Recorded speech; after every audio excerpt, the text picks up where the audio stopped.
Oi, pessoal. Como vai? Tudo bem? Opa, tudo bem, e com o senhor? Tudo bem. Rui, tudo tranquilo? Tudo tranquilo, tudo certo aqui também. Professor Aldo, meu amigo Aldo, tudo tranquilo? Tudo bem, Aldo, simplesmente. Tudo bem, graças a Deus e obrigado pelo convite aí, meu irmão. Eu que agradeço a gentileza e a disponibilidade da equipe de vocês para conversar, para prosear sobre o projeto que a gente vai abordar. Marlon, tudo tranquilo? Tudo bem? Tudo bem, tudo tranquilo. É um prazer estar aqui fazendo a entrevista para o senhor, minha primeira entrevista, então, tudo Legal, certo. legal. Ian, tudo bem, Ian? Tudo bem, pedi desculpa aí pela ausência da câmera, mas estou aqui firme e forte.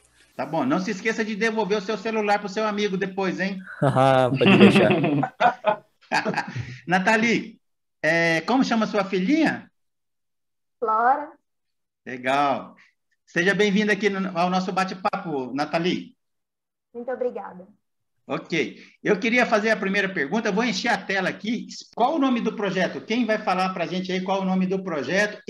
O nome da nossa proposta é o mapeamento da magnetosfera e a localização da anomalia do Atlântico Sul em nanosatélite. A nossa proposta é fazer esse mapeamento e estudar melhor a nossa magnetosfera sobre a influência dessa anomalia. Muito bom, muito legal. Ah, e o que é a anomalia magnética do Atlântico Sul, a AMAS ou AMAS, não sei como é que se pronuncia. Quem quer falar para a gente o que é essa anomalia? Essa eu posso tentar dar minha ajuda, minha contribuição aqui. Tem um texto meio grande para ler aqui, mas tudo bem. Tranquilo, Rui, pode pegar o texto e ler em função da relevância, para que quem estiver assistindo possa entender perfeitamente. Pode ler o texto aí tranquilamente. Certinho, obrigado. Bom, como todo mundo já sabe, né, a sigla AMAS significa Anomalia Magnética do Atlântico Sul. Ela é uma região volumosa, compreende vários quilômetros de altitude, onde a intensidade magnética gerada pela Terra é mais fraca, né? E justamente, assim, comparado com os outros pontos de altitude da Terra, nessa região a intensidade magnética é um pouquinho menor. Ela compreende boa parte do Brasil, principalmente na região sul, assim como uma boa fatia do Oceano Atlântico e parte do continente africano. A zona de magnetismo que temos na Terra, ao redor da Terra, é chamada de geomagnetismo, né? E é principalmente gerado pelo fluxo de cargas do núcleo da Terra, que é composto por níquel e ferro fundidos. E esse fluxo gera, então, esse campo magnético em torno da Terra. Como esse núcleo ele não é perfeitamente uniforme, é esperado que tenha, então, regiões com um campo de menos ou mais intensidade, né? E menos intensidade, no caso, é o próprio AMAS, é o caso do AMAS. Um grande problema do geomagnetismo é que ele deflete boa parte das nocivas partículas carregadas vindas do espaço, principalmente dos raios do Sol, né? Das erupções do Sol. Mas tem um problema. Algumas partículas elas ficam presas em grupos, né? Em regiões chamadas de cinturão de Van Allen. E quando a intensidade magnética é baixa, por exemplo, no AMAS, o que acontece? Algumas partículas elas começam a fazer mais efeito nessa região. Então, elas afetam mais essa região, né? A proteção acaba sendo menor.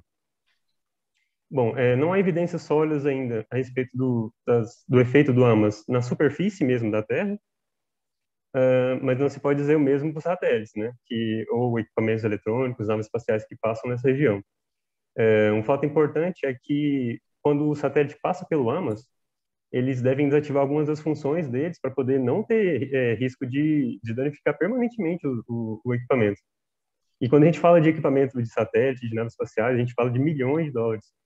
E é um investimento que a gente tem que prestar muita atenção, tem que ter muito cuidado. Uma coisa que eu queria adicionar nessa parte aqui do fenômeno da atualidade é que, bom, ele está sofrendo um aumento, o AMAS está aumentando sua extensão, a média global da intensidade magnética está diminuindo.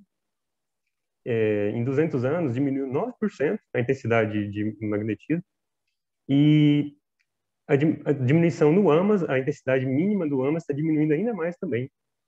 E tem um outro problema, que é a formação de um segundo polo nessa anomalia. Antes tinha apenas um polo, agora está formando um outro polo perto do continente africano. E eu queria também adicionar que é para tomar cuidado com essa ideia de alarmista de inversão de polos, essa coisa de fim do mundo, que provavelmente não é isso que vai acontecer, mas esse é um fato que um fenômeno que a gente tem que estudar muito bem para entender a complexidade de tudo, né? E é basicamente isso. Se tiver alguma dúvida. Próxima pergunta que eu queria fazer é para a Nathalie. Nathalie, você ficou sabendo que um nanosatélite teria sido lançado em março para tratar da anomalia magnética do Atlântico Sul, da AMAS. Ia ser lançado esse nanosatélite em março por uma estação russa e foi abortado porque teve alguns problemas. Mas provavelmente voltará e será lançado. O que eu queria te perguntar, Nathalie, é se o projeto de vocês ele é original ou se ele colide com esse projeto que está sendo conduzido e vai ser colocado no entorno da Terra, né? O outro nanosatélite. Como é que é isso? É original o projeto de vocês? Então, primeiro comentando a respeito dessa missão brasileira, né, do lançamento na Rússia, ele se trata do Nanosat BR-C2. Ele é o segundo nanosatélite de cunho brasileiro lançado para fins do estudo da AMAS. Teve também a missão do Nanosat BR-1C1, lançado em 2014. E esse segundo lançamento, né, do Nanosat 2, ele é um CubeSat 2U, então eles são 2 unidades de CubeSat, e ele foi adiado por questões técnicas de queda de energia. Então foi assim, uma questão simples, eles tiveram uma pequena falha de energia na estação e preferiram adiar para correr tudo bem, e logo foi remarcado e ele foi lançado, então deu certo a missão, ele já foi lançado e ele já está enviando dados para a Terra com sucesso. Desculpa, já foi lançado, então? Sim, já está recebendo dados, foi um sucesso. E sobre o projeto ser original, né? A gente começou a pesquisar sobre a temática, né? Então a gente descobriu, né, sobre a AMAS e achou muito interessante, primeiramente por não ser tão conhecida, então... E a gente estar nessa zona abaixo da AMAS. E na ciência, é um pouco difícil a gente falar de originalidade, porque nada se cria, nada se perde, tudo se transforma. E a ciência, ela é incremental. Então, a gente sempre trabalha aperfeiçoando, né? Estudando, analisando algum fenômeno, e aí a gente aperfeiçoa, a gente incrementa métodos que foram usados para aquele estudo. E, assim, Isaac Newton falou que ele só pôde ver mais longe porque ele estava sobre o ombro gigante. Então, da mesma forma, a gente se utiliza com embasamento em outras pesquisas para melhorar os estudos e conhecer mais a fundo. A nossa pesquisa, ela, por exemplo, ela utiliza um estudo feito na Universidade Holandesa sobre Islã. Islã, ele é um método de localizar e simultaneamente já mapear. E Magnetic Islã é uma localização e, ao mesmo tempo, um mapeamento do campo magnético. Isso foi uma pesquisa realizada em solo, então os pesquisadores conseguiram fazer um mapeamento dentro de um ambiente das diferentes níveis do campo gravitacional naquela sala, utilizando um simples smartphone. E a nossa pesquisa ela traz a proposta da gente utilizar essa técnica de mapeamento, né, por meio do Islã, só que por sensoriamento remoto com um nanosatélite lá no espaço. Então, como ele é uma técnica que utiliza sensores simples, poderia dizer, o nanosatélite também está equipado com esses sensores que foram utilizados no smartphone, então a gente consegue utilizar essa mesma técnica. Ok. E o que será mapeado e quais são os objetivos específicos do projeto de vocês? Somente quería deixar uma precisão adicional, né, que falou a Nathalie, é que normalmente esse tipo de mapeamentos, de verdade, se faz utilizando uma constelação de satélites, tá? Então, pelo que nós temos conhecimento, quem fez isso foi a ESA, a Agência Espacial Europeia, tá? Mas o que nós estamos propondo é uma técnica um pouquinho diferente, porque o nosso mapeamento, inclusive, vai permitir ser blindado contra eventualidades que surgem só pelo fato de estar operando a alturas, por exemplo, no nível da magnetosfera, né? Esse mapeamento precisa, primeiro, para saber a medida do campo magnético em um ponto no espaço, precisamos um dado de geolocalização. Esse dado normalmente é fornecido por um GPS, certo? Então, o satélite primeiro posiciona-se onde ele está no globo e depois pega uma medida do campo magnético e diz, ok, essa medida pertence a esta latitude e longitude e elevação ou altitude no espaço, e assim vai fazendo ponto a ponto, certo? Mas, e quando o GPS não funcionar, né?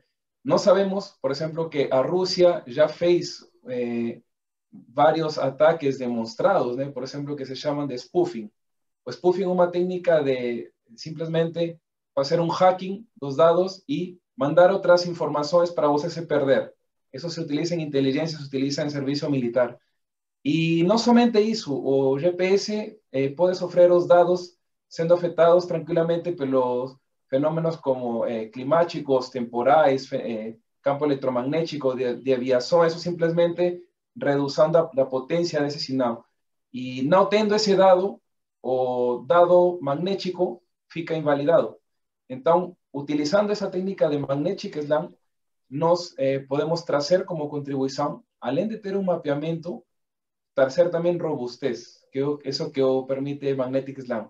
A gente não vai depender do GPS, para isso então nós precisamos de um outro conjunto de sensores, que se chamam de sensores inerciais, acelerômetro, giroscópio, o próprio magnetômetro e um altímetro, que seria um barômetro funcionando indiretamente como sensor de elevação. E dessa maneira complementamos, né, a precisão satelital com precisão de sensores inerciais, dessa maneira tendo uma redundância e não dependendo estritamente de GPS. Isso já é algo, por exemplo, bastante inovador. Talvez valeria a pena ver se está acontecendo, né? Eu, na verdade, desconheço, não sei se exista talvez esse tipo de pesquisas ainda, mas eu conheço que isso existe, por exemplo, em outras áreas, que são, por exemplo, robótica e outro tipo de aplicações, mas que acontecem em nível de solo, né? Por exemplo. Ok. Você comentou uma coisa que me chamou muita atenção, viu, Aldo? Essa possibilidade de ter múltiplas formas de observação ou de registro de dados, de forma a blindar o sistema contra hackeamento dos GPS. Me chamou demais a atenção nisso. Eu estava evitando tocar nessa questão aí, porque para não fugir muito, foi muito legal você ter comentado. Deixa eu voltar na Nathalie. Nathalie, então, o que vai ser mapeado e quais são os objetivos específicos do projeto de vocês? A gente tem o objetivo de mapear pontos da magnetosfera, então, pontos da trajetória que o satélite irá percorrer. E a gente tem como objetivo desenvolvimento, né, de todo esse conjunto do nanosatélite e dessas novas técnicas para realizar essa medição. E, assim, tendo o satélite sendo lançado, né, deu tudo certo, nós iremos coletar dados e, através desses dados, fazer predições e análises usando algoritmos de inteligência artificial, a fim de, como o AMAS é algo que pode afetar outros satélites, então como a gente consegue fazer predições para evitar, né, essa vulnerabilidade, para melhorar o conhecimento, né, sobre esse fenômeno. Já que você tocou no algoritmo, eu não quis complicar muito para vocês, mas se alguém puder ajudar, sei lá. No projeto de vocês tem lá fórmulas com algoritmo. Vai ser desenvolvido ainda em profundidade ou já está nesse pré-projeto? Sim, na verdade, essas fórmulas partiram do experimento que eu comecei na minha tese de doutorado. Então, a gente já tem esses pequenos ombros de gigante que falou a Nathalie, com conhecimento técnico, não somente meu, dos meus colegas também, do Instituto de Informática, do UFG, da Escola de Engenharia Elétrica e Mecânica também. Então, é um algoritmo que nós vamos desenvolver, sim, tá? Baseado, obviamente, em conhecimento do estado da arte. Temos parceiros também, que são professores na Escola de Engenharia em Delft e em Linköping, na Suécia, e em Holanda, que também poderiam nos ajudar para este tipo de algoritmos que são bastante complexos e avançados, né? Mas contamos com esse conhecimento aqui na nossa escola, assim. Legal. O Ian, qual é a infraestrutura necessária e prevista no projeto de vocês? Bom dia, Deodato, bom dia a todos. Sobre a nossa infraestrutura prevista, a gente vai contar com o Centro de Excelência em IA, né, o CEIA. Primeiro eu vou falar aqui sobre a infraestrutura do projeto todo em si, nas suas fases, depois eu vou falar do satélite em si, que tem uma infraestrutura própria, né? O CEIA, né, que ele é um centro credenciado pela Empresa Brasileira de Pesquisa e Inovação, que é um suporte científico-tecnológico especializado em robótica, machine learning, computação evolutiva, né? Além de contar com um processamento de algoritmos de inteligência artificial bastante moderno atualmente. Um dos colaboradores aí é o nosso professor, Dr. Aldo André Dias. Outra infraestrutura que a gente conta é o Instituto de Informática, né, já dito pelo professor Aldo, e a Escola de Engenharia Elétrica, Mecânica e de Computação lá da UFG. Ambos têm uma estrutura laboratorial com aparatos tecnológicos, né, que viabilizam o desenvolvimento do nosso projeto. A gente conta também com o LANCAD, é um laboratório multiusuário de computação de usuário e desempenho, de alto desempenho, né, que busca atender a demanda de computação científica aqui na nossa universidade. Existe também o Piqui Mecânico. O Piqui Mecânico ele é um núcleo de desenvolvimento aqui de robótica, né, chama Piqui porque que é gente do Goiás fala que a gente gosta muito de Piqui, né. Aí fizeram esse núcleo de desenvolvimento de robótica e para fins de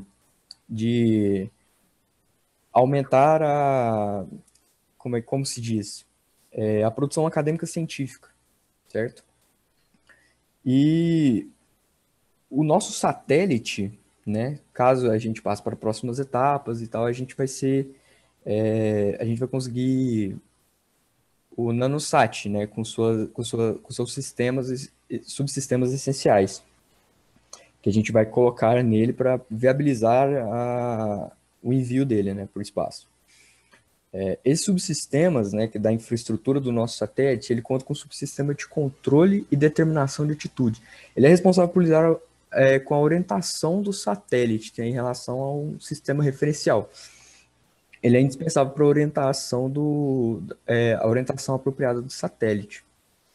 Ele conta com um sistema de suprimento de energia, né, fornecendo energia elétrica para os demais componentes, utilizando um banco de baterias. Tem um subsistema de rastreio, telemetria e comando. Esse sistema de telemetria é para envio e recebimento de mensagens, né, de sinais do usuário e do provedor. A gente tem também um sistema de computador de bordo. Eu acho que esse aqui é o mais importante, né, do satélite. Ele que manda em tudo. Ele que fala o que vai ser ativado, o que não vai ser ativado. Vai mandar informação, vai receber informação. Tem o sistema de estrutura, que é uma estrutura modular baseada em um CubeSat, né, padrão, em 2020. É a estrutura dele, né? Ele é um cubo de 10 centímetros por 10 centímetros por 10 centímetros, ou seja, 1 litro, né? E essa é a estrutura dele. Só que a gente tem também subsistemas da nossa missão específica, que a gente vai utilizar. É o subsistema de GPS, que ele compreende, né, um baixo consumo de energia, no nosso caso, que é um GPS que consome 10% menos de energia que um GPS convencional. O nome dele é GPS L1 PI Nave NG. O GPS é para permitir a obtenção de informações para a criação de imagens, né, dados sensoriais georreferenciados. E a gente vai ter também um subsistema de câmera, justamente para detecção de pontos de referência também, ou landmarks, né? Ele é indispensável também para o projeto. Além das pessoas, né? Essa equipe, Nathalie, Rui, Marlo, nós somos todos da engenharia de computação e são todos muito bem empenhados. Eu tive a oportunidade de conhecer eles agora e estou muito feliz com o avanço do projeto. Espero que a gente passe para próximas etapas e a gente consiga botar isso aí para frente. Vai ser muito interessante. Ô Ian, vocês se conheceram agora? Foi. A Nathalie eu já conhecia tinha um tempo, eu conheci ela no primeiro período, né? Entrou junto comigo. Agora o Marlon Rodrigues e o Rui Gonçalves a gente se conheceu agora, por agora. Legal. Agora eu vou fazer. A gente está caminhando para o final, mas eu quero surpreender vocês com algumas perguntas aí mais informais. Vou pegar o Rui. Ô Rui, qual é a sua expectativa em relação ao projeto e a sequência? Olha, teve pouco tempo para planejar tudo, mas eu acredito que vai dar tudo certo, sim. Eu acho que a gente vai conseguir chegar lá, sim. Nathalie, tua expectativa? A expectativa é alta, né? Porque nesse caso o céu não é o limite. Então, a gente espera ir um pouco acima.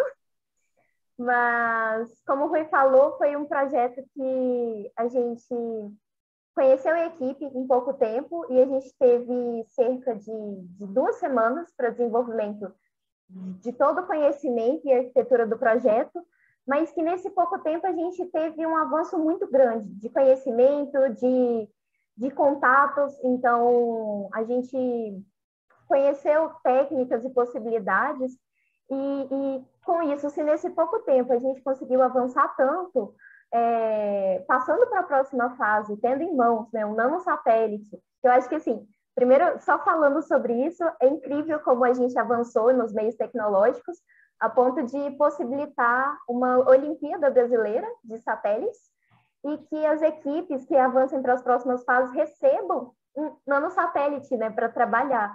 Então, isso é um avanço muito grande tecnológico, né? A tecnologia tem se tornado mais acessível. Então, eu tenho expectativas altas, né, para o nosso projeto e acredito que a gente consegue desenvolver um trabalho muito importante para o meio acadêmico e científico brasileiro, mas claramente em escala mundial.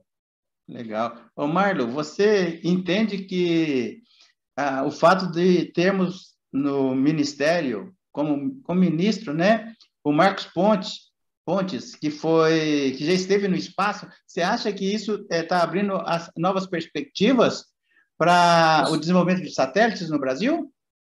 Com certeza. Eu acompanho a nossa agência espacial já faz algum tempo, antes do Marcos Pontes entrar, e é totalmente outra cara. O Marcos Pontes e o Carlos Moura, que é o atual presidente da agência espacial, eles estão fazendo total diferença para colocar o Brasil nessa era espacial novamente.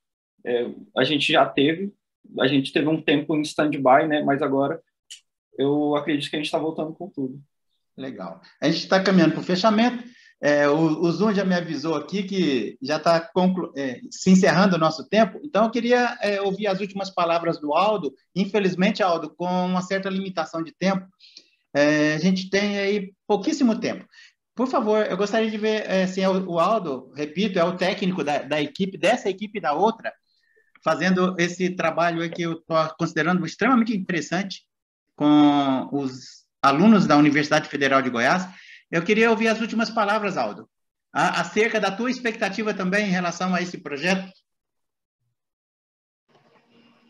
Bom, estou muito feliz, muito grato de poder estar participando da primeira Olimpíada, né, com 2 equipes, então, que estão sendo pioneiras. Primeiro na Universidade Federal de Goiás, depois no estado do Goiás mesmo, e também nesta Olimpíada. As expectativas são muito grandes, mas desde já eu e os meus alunos nos consideramos vitoriosos por ter conseguido colocar 2 propostas bastante fortes, interessantes, cientificamente, academicamente, tecnológica e socialmente, o qual é um grande ganho para nós neste curto tempo, e nós esperamos que isto seja uma prática recorrente e trazer várias conquistas para a nossa escola e também para a faculdade, né, e a nossa sociedade também. Ok. Pessoal, Muito obrigado.